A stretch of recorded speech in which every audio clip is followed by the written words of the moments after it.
51. Setelah melakukan semua ini, Ye Lingtian masih khawatir, matanya menyipit, dan dia langsung menekan tombol di atas meja. Pintu terbuka dan seorang pria kurus masuk. Siapkan helikopter, aku akan pergi ke Jiangcheng semalaman. Ye Lingtian membuka mulutnya dan berkata dengan nada dingin di suaranya. Pria itu sedikit terkejut, dan dengan cepat menjelaskan, Bos, besok adalah negosiasi terakhir dengan 6 keluarga besar. Ini terkait dengan situasi di Provinsi Jiangnan. Ye Lingtian mendengus dingin, menampar meja dengan telapak tangannya, dan meja itu hancur. Roh jahat yang tidak terlihat memenuhi seluruh rumah.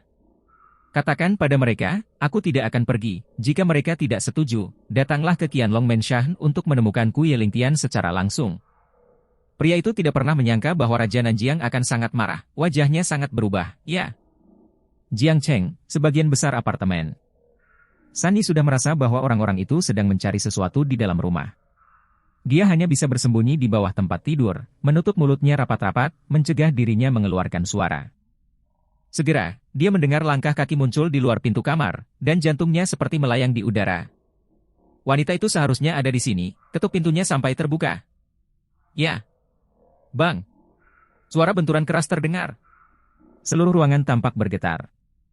Sunny berpikir bahwa pintu kayu ruangan itu akan mudah dihancurkan oleh sekelompok orang, tetapi dia tidak menyangka bahwa setelah tabrakan, pintu itu tidak pecah, tetapi erangan menyakitkan datang dari luar. Bagaimana situasinya? Sunny sedikit terkejut, tetapi dia tidak memikirkannya, dia masih berbaring tengkurap.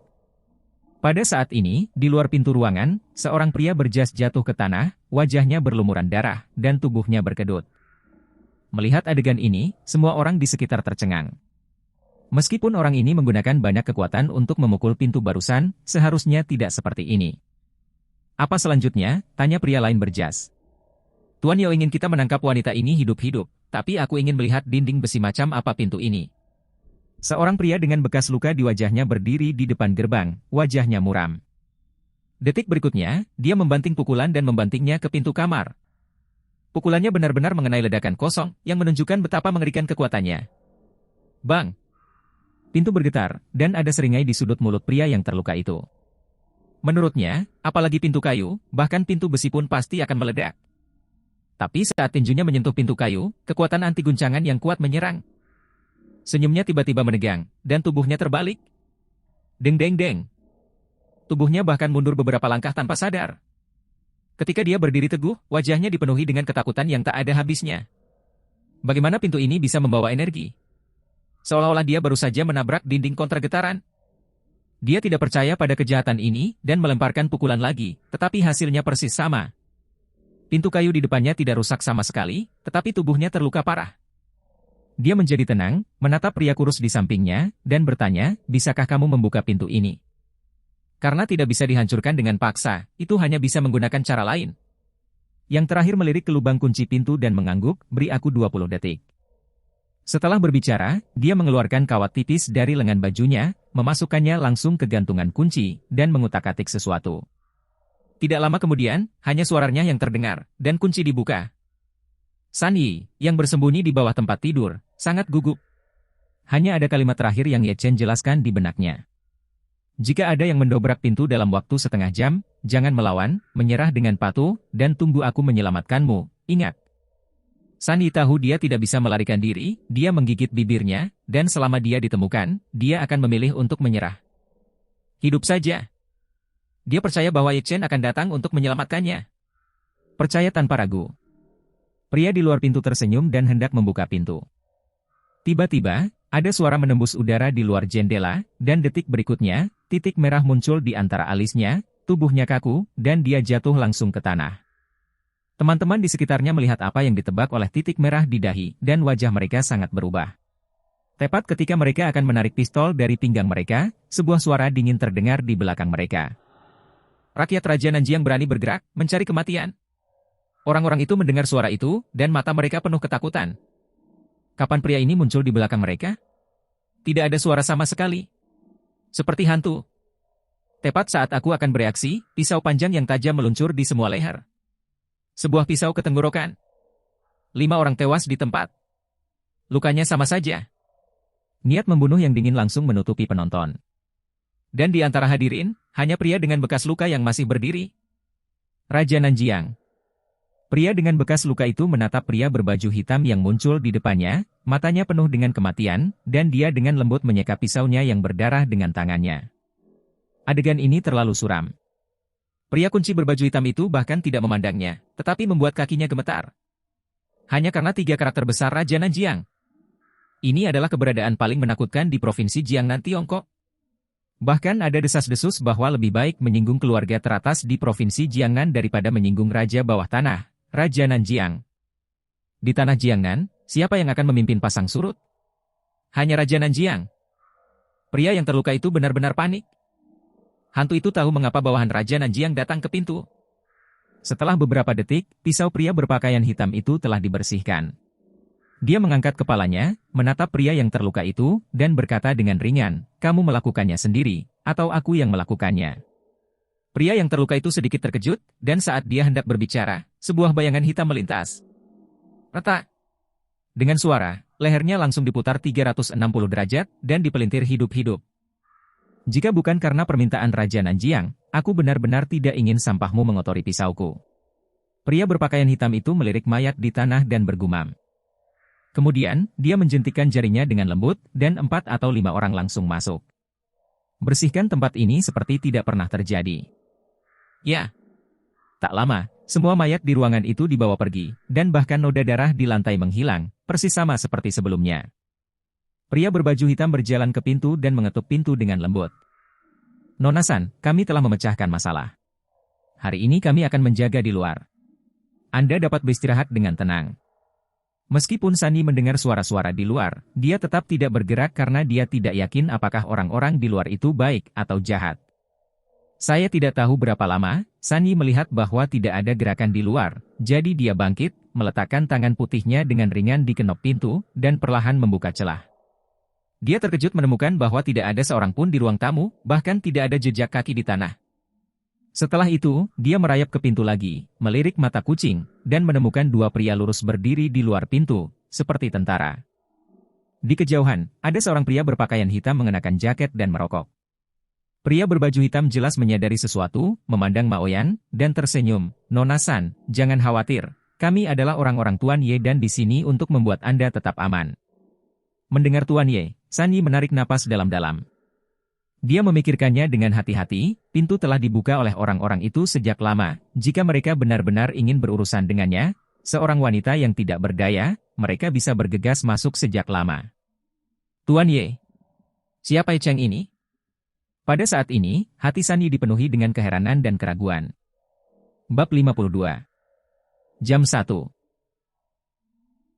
Sunny masih belum tidur karena dia menemukan bahwa Ye Chen belum kembali. Segala sesuatu yang terjadi di siang hari masih melekat di benaknya, dan dia benar-benar sadar bahwa dia tidak mengenal pria itu. Pada awalnya, dia berpikir bahwa Ye Chen hanyalah seorang bocah miskin yang pergi ke pedesaan untuk mendulang emas.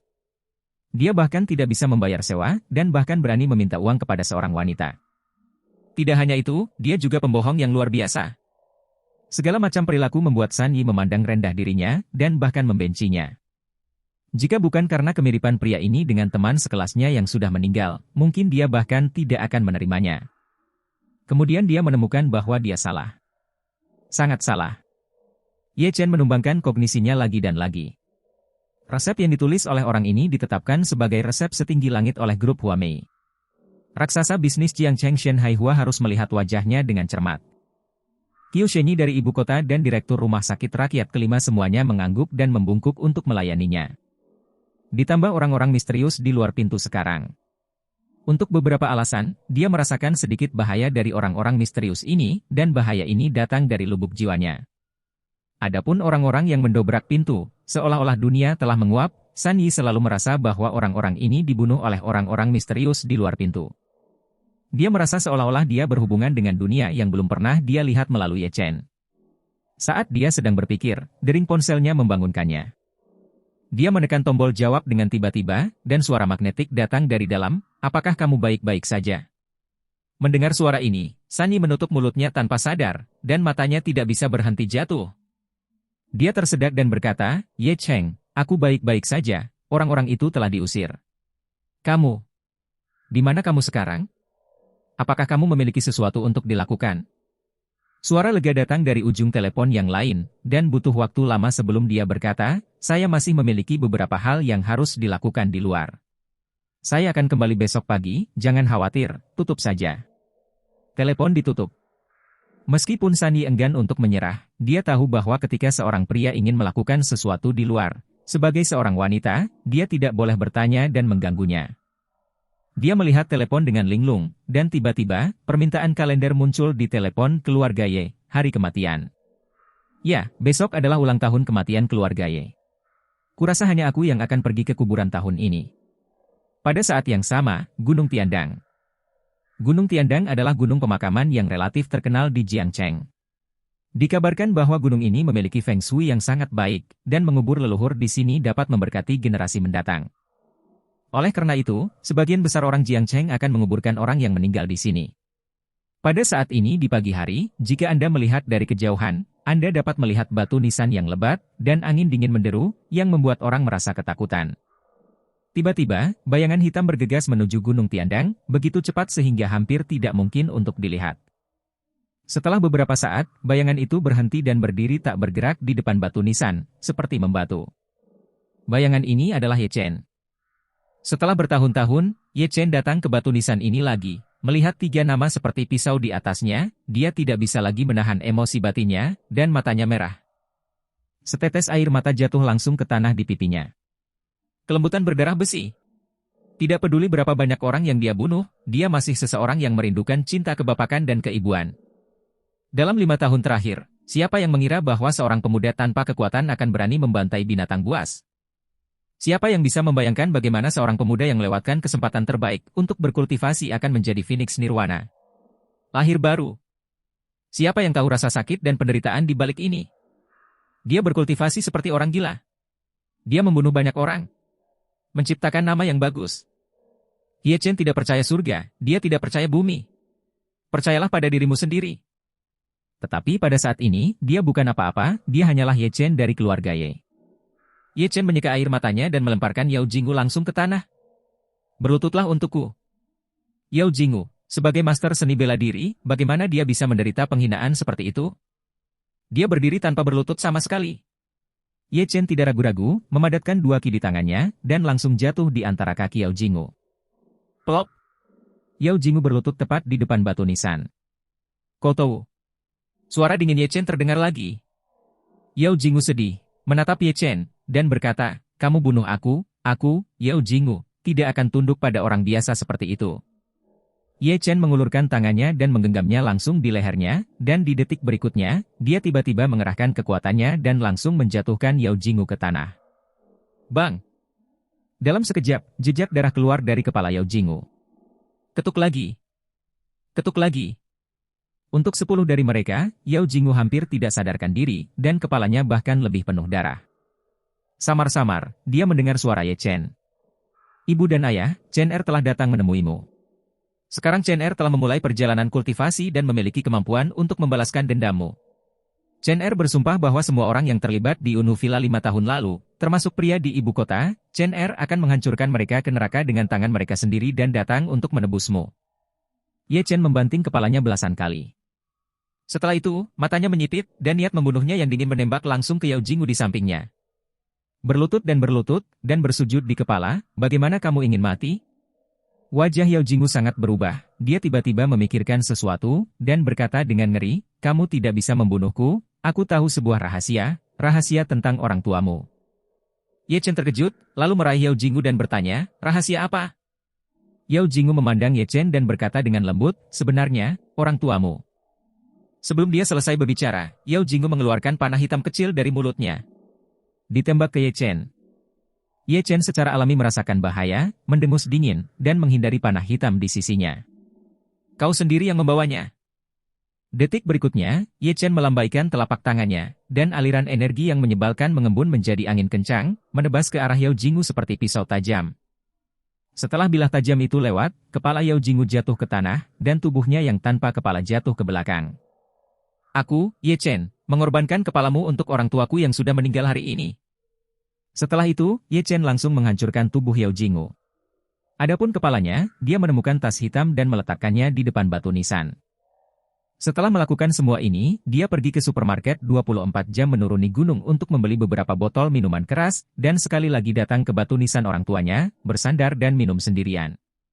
Dalam 5 tahun terakhir, dia tidak berani membiarkan dirinya mabuk sekali, tetapi hari ini, dia bersedia memanjakan dirinya sekali, hanya untuk bersama orang tuanya, orang tua yang meninggal di Unuvilla 5 tahun lalu. 9 pagi. Seekor kumbang perlahan melaju menuju Gunung Tiandang. Meskipun Sunny dan ketakutan selama sehari, tetapi setiap tahun pada pukul 9 saat ini, dia akan datang untuk melihat keluarga Ye yang telah meninggal 3. Jika dia tidak menonton, tidak ada yang akan benar-benar menontonnya, sungguh menyedihkan. Dia mempertahankan kebiasaan ini selama 5 tahun. Dia menemukan tempat di kaki gunung dan memarkir mobil, membawa beberapa barang untuk pergi ke kuburan di tangannya, dan berjalan menuju tangga langkah demi langkah. Tangganya panjang, dan ketika dia telah berjalan 2/3 jalan, dia meneteskan keringat dan terengah-engah. Tiba-tiba, matanya menyipit, karena dia menemukan bahwa ada seorang pria yang duduk di depan batu nisan ketiga anggota keluarga Ye. Karena jaraknya terlalu jauh, dia tidak bisa melihat dengan jelas, pria itu sepertinya sedang minum. Mungkinkah itu kerabat jauh dari keluarga Ye? Sunny terus memanjat dengan rasa ingin tahu, dan perlahan, sosok pria itu mulai menjadi lebih jelas. Saat dia melihat pria itu sepenuhnya, dia tercengang, pikirannya menjadi kosong, dia tanpa sadar mundur beberapa langkah, menutup mulutnya, matanya merah, dan tubuhnya bergetar. Pria itu adalah Ye Cheng. Share. Post